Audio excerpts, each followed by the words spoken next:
Hello everyone, welcome back to my channel. I hope you all are doing well and you are also preparing pretty well for your upcoming examination like CSIR and DBT. So this is another session in which I have compiled so many important topics from which you can see direct questions in the DBT as well as in CSIR. So firstly, the first topic of today's video is what are the different kind of factors responsible for initiating as well as completion of the replication process, the DNA replication process. So we all have so many different kind of enzymes as well as different factors in the prokaryotes के लिए example क्या है, E. coli, and in eukaryotes we will study individually that what are the different enzymes as well as different factor replication initiator protein for prokaryotes as well as eukaryotes. So let's start. So the first one which is responsible for the origin replication is DNA A in E. coli, that is in the prokaryotes, and it is known as ORC, that is origin recognition complex.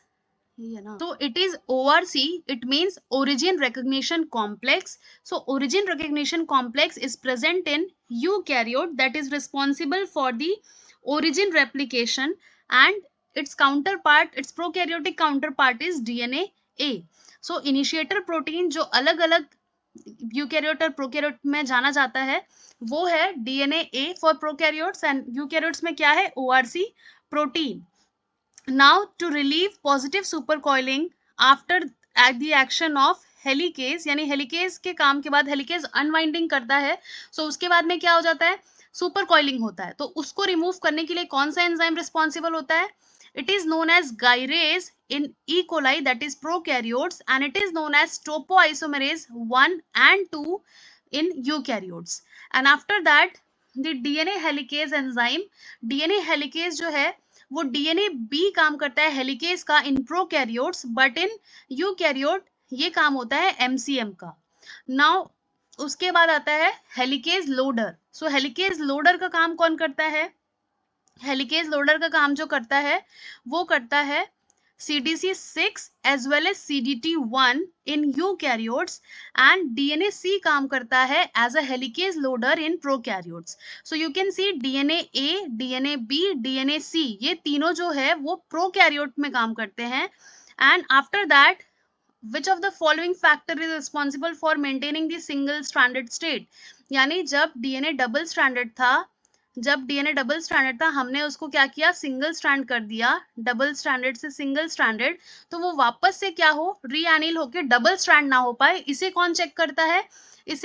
इसको रोकने के लिए है RPA eukaryotes में, and single stranded binding protein है E coli में. Now उसके अलावा the subunit of the DNA polymerase holoenzyme that load the clamp onto the DNA. So उसके लिए है RFC, एंड उसका प्रोकैरियोटिक काउंटरपार्ट कौन सा है? Gamma complex. सो उसके अलावा प्राइमरी रेप्लिकेटिंग एंजाइम्स कौन कौन से होते हैं? So for prokaryotes it is polymerase 3, यानी polymerase 3 is the main replicating enzyme. And eukaryotes में बात करें तो polymerase delta as well as epsilon. Now उसके अलावा ring shaped subunit of DNA polymerase holo enzyme that clamps replicating polymerase to the DNA. So ये कौन काम करता है? वो काम करता है पीसीएनए. तो पीसीएनए का फुल फॉर्म क्या होता है? Proliferating cell nuclear antigen which is a crucial eukaryotic protein that act as a sliding clamp. यानी आप इसका क्या नाम दे सकते हैं? ये है स्लाइडिंग क्लैंप, एंड इसका ही प्रोकैरियोटिक काउंटर पार्ट है बीटा क्लैंप. एंड प्राइमेज का काम क्या होता है? RNA primers and DNA ligase, ये दोनों कॉमन ही है. एंड उसके अलावा जो प्राइमर रिमूव करता है वो रिमूव कौन करता है? वो रिमूव करता है पॉलीमरेज 1 प्रोकैरियोट्स में से, एंड FEN रिलीज करता है FEN1 यूकैरियोट में. FEN stands for flap endonuclease, flap endonuclease.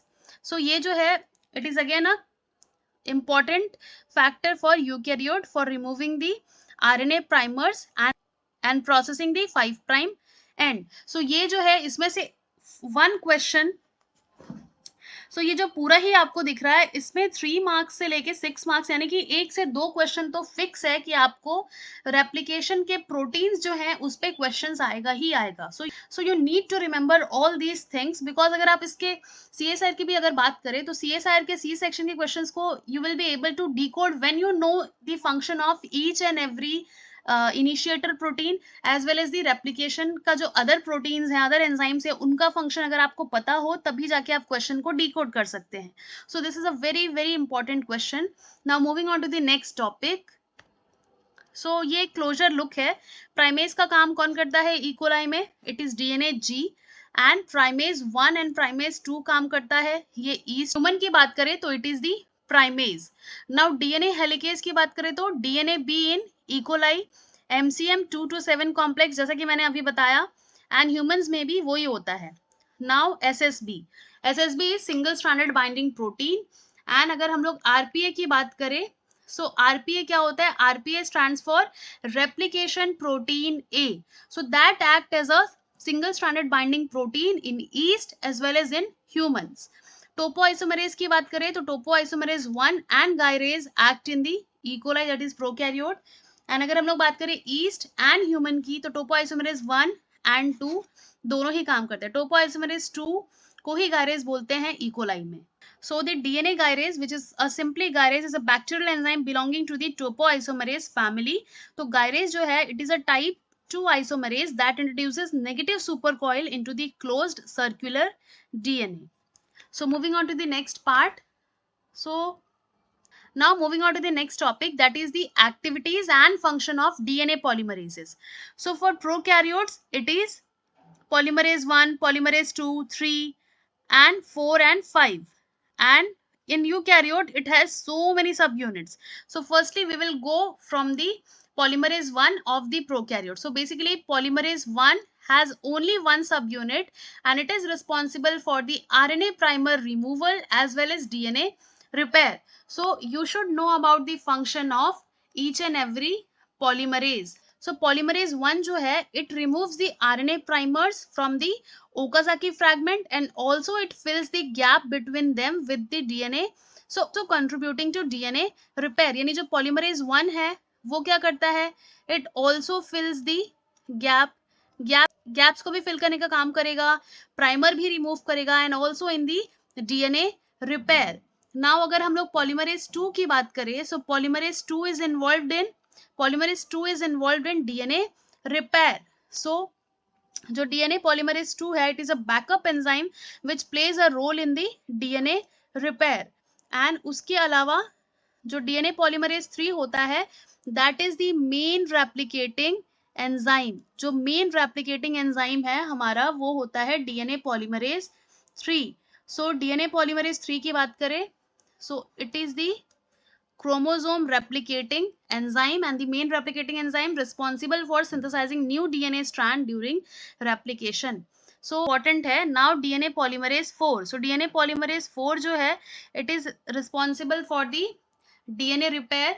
DNA repair में काम आता है and also in the translation synthesis. So जो DNA polymerase 4 है, DNA polymerase 4 का जो function है, it is a Y family DNA polymerase involved in the DNA repair during the SOS response and specifically when DNA replication is stalled at a damaged site, facilitating the translation synthesis to bypass the DNA damage. So it is the DNA polymerase 4 जिसे हम DIN-B भी कहते हैं.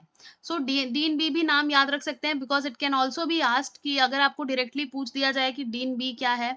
Now DNA polymerase 5th जो कि member of the Y family of DNA polymerases, it is a primarily involved in DNA repair mechanism and again particularly during the SOS response in bacteria by enabling the bypass of DNA damage through a TLS translation synthesis. तो इसका भी function क्या है? यही है. Now आ जाते हैं eukaryote पे. सो यूकैरियोट में पॉलीमरेज अल्फा क्या करता है? प्राइमर सिंथेसिस करता है डीएनए रेप्लिकेशन के टाइम पे. एंड पॉलीमरेज बीटा क्या करता है? बेस एक्सिजन रिपेयर में रिस्पॉन्सिबल है. So you also have to remember the subunit. जैसे पॉलीमरेज 3 जो है वो क्या है? 9 सब यूनिट से मिलकर बना है. सो ये सब यूनिट्स भी आपको याद रखने होंगे ना. उसके अलावा पॉलीमरेज गामा में कितने सब यूनिट है? 3 सब यूनिट है, and it is responsible for mitochondrial DNA replication and repair. उसके अलावा जो मेन होता है, main is polymerase delta. So polymerase delta is responsible for lagging strand DNA synthesis, and polymerase epsilon is responsible for leading strand DNA synthesis। इसमें बहुत ज्यादा confusion होता है डेल्टा में और एप्सिलॉन में। डेल्टा क्या करेगा, लैगिंग स्ट्रैंड, एंड एप्सिलॉन क्या करेगा, लीडिंग स्ट्रैंड। मैं अपने टाइम पे कैसे याद रखती थी, जैसे लीडिंग क्या है, एल ई है, तो एप्सिलॉन ई जैसा दिखता है, तो एप्सिलॉन ई से भी होता है। So E will synthesize leading strand and delta will synthesize D strand, and it is also involved in nucleotide and base excision repair। NER और BER में भी रिस्पॉन्सिबल है ये दोनों, डेल्टा और एप्सिलॉन। पॉलीमरेज थीटा, पॉलीमरेज एटा, कापा, ये सब का भी अपना अपना एक फंक्शन है। So you need to remember each and every function of the enzyme mentioned in this table. So जो इंपॉर्टेंट है उसका आप अलग से एक चार्ट बना सकते हैं, उसको हमेशा रिविजिट कीजिए एंड उसको देखते रहिए, because all this thing can be asked in your exam. Now one more important topic जहां से क्वेश्चन आपको 100% श्योर देखने को मिलेगा, as it is specifically biotechnology का पोर्शन होता है। तो so the question will be from selectable marker genes and the substrate used for its selection. So अगर बात करें नियोमाइसिन फॉस्फोट्रांसफरेज की, सो नियोमाइसिन फॉस्फोट्रांसफरेज क्या करता है, it is very important. NPT2 gene जो है उसका सबस्ट्रेट कौन होता है, G418, कैनामाइसिन, नियोमाइसिन एंड पेरोमाइसिन।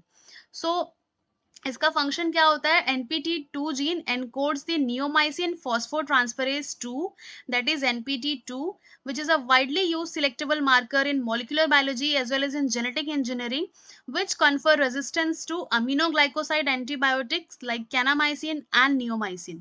तो आपको याद रखना है kanamycin, neomycin, paromycin and G418 are the substrate used for selection of a particular antibiotic। वो कौन सा एंटीबायोटिक है, इट इज NPT2। नाउ आ जाता है हाइग्रोमाइसिन फॉस्फोट्रांसफरेज। हाइग्रोमाइसिन फॉस्फोट्रांसफरेज जिसका नाम है HPT। सो HPT का सिलेक्शन कैसे होता है, सो बेसिकली जो HPT है which is encoded by the gene HPH। So ये जो HPH है वो क्या होता है, it is a kinase that confer resistance to the antibiotic hygromycin B. यानी हाइग्रोमाइसिन बी इसका होगा, क्या होगा, सबस्ट्रेट होगा फॉर सिलेक्शन। ये कैसे काम करता है, फॉस्फोट्रांसफरेज नाम है, तो it will phosphorylate it and dominant selectable marker in genetic research. उसके अलावा ब्लियोमाइसिन रेजिस्टेंस जीन, जो कि ब्लियोमाइसिन फ्लियोमाइसिन के अगेंस्ट में काम करता है। रेजिस्टेंट जीन जो कि बहुत पूछा जाएगा, सल्फर डाइजीन एंड एस्यूलम, इसका जो है वो क्या है, सबस्ट्रेट है सिलेक्शन के लिए। उसके अलावा जो स्ट्रेप्टोमाइसिन SPT, स्ट्रेप्टोमाइसिन फॉस्फोट्रांसफरेज, इसका वो क्या होगा, सबस्ट्रेट स्ट्रेप्टोमाइसिन होगा। एंड DHFR बहुत पूछा जाता है, ड्राई हाइड्रोफोलेट रिडक्टेज, इसका सबस्ट्रेट क्या होगा, मीथोट्रेक्सेट। ये PPT बहुत पूछा जाता है, फॉस्फिनोथ्रीसिन एसिटिल ट्रांसफरेज बार जीन। सो ये जो है वो आपको बहुत अच्छे से करने की जरूरत है, बिकॉज ये आपको 100% श्योर है कि DBT के एग्जाम में देखने को मिलेगा ही मिलेगा। ये जो जीन है वो डिराइव किया जाता है स्ट्रेप्टोमाइसिस हाइग्रोस्कोपिकस से, herbicide resistance gene that confer resistance to the herbicide phosphinothricin. अब ये जो जीन है ये इसलिए मैं बोल रही हूँ पूछा जाएगा phosphinothricin acetyl transferase bar, because it is a very important herbicide resistance gene. ये क्या करता है, हर्बिसाइड रेजिस्टेंस जीन है जो कि एक हर्बिसाइड है फॉस्फिनोथ्रीसिन, उसके अगेंस्ट में रेजिस्टेंस डेवलप करता है। And it is encoded by what, it is encoded by which gene, PAT gene, that is phosphinothricin acetyl transferase. ये जो है ये फॉस्फिनोथ्रीसिन एसिटिल ट्रांसफरेज, इसे हम लोग PAT भी कहते हैं। ये जो PAT है वो क्या करता है, PPT को इनएक्टिवेट करता है। सो इसका काम बहुत ही इंपॉर्टेंट है, फॉस्फिनोथ्रीसिन एसिटिल ट्रांसफरेज डिटॉक्सिफिकेशन। उसके अलावा जो है ये EPSP पाथवे है, 5-enol pyruvyl shikimate 3 फॉस्फेट यानी ग्लाइफोसेट। ये भी एक क्या है, ग्लाइफोसेट भी क्या है, glyphosate is a widely used non selective herbicide that kills weed and grasses by inhibiting a plant enzyme vital for the growth. Glyphosate जो है वो भी एक जाना माना हर्बिसाइड है एंड भी जिसका कमर्शियल नेम है राउंड अप, ये भी बहुत पूछा जाता है, तो आपको ये भी करके जाना है। एंड ब्रोमोक्सिनिल नाइट्रिलेज BXN, ये भी बहुत पूछा जाएगा। PSBA जीन एट्राजीन के अगेंस्ट में सिलेक्शन किया जाता है। सो ये जितने भी मैंने यहाँ मेंशन किए हैं आपको गो थ्रू करना ही है, बिकॉज आपको इससे भी 1 से 2 क्वेश्चन या फिर मैचिंग क्वेश्चन देखने को मिल सकता है। So this is all for today, I hope you liked it. So आपको जितना भी मैंने आज के सेशन में बताया है, तुरंत इसके नोट्स बनाइए, तुरंत पढ़ लीजिए। अगर आपको मेरा एफर्ट्स थोड़ा भी अच्छा लग रहा है, so do hit the like button and subscribe my channel for more such videos.